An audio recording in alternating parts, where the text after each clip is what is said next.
Itong Senyor Aguila nito, ang story daw nito ay siya ang reincarnation ni Santo Niño. Kaya ba high waist yung mga pantalon? Kaya mukha siyang baby.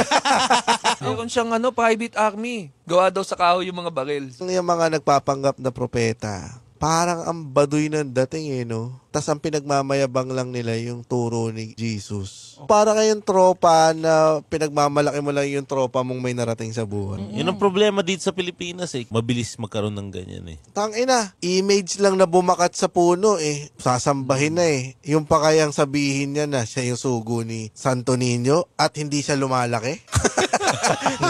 Bilog lang siya. Di ba? Maniniwala ka talaga Kung reincarnation pa sa ni Mojako, maniniwala pa. Moja! Ako ang kulto ng Moja! Ang madali pa dyan, yung mga teenager. May barkadahan lang ikaw. Tapos pag nagsama ka ng barkada mo, may libreng milkshake. Nadala na po ako ng 10 bata. pwede ko na po ba i-claim yung milk tea? Oo, pwede na.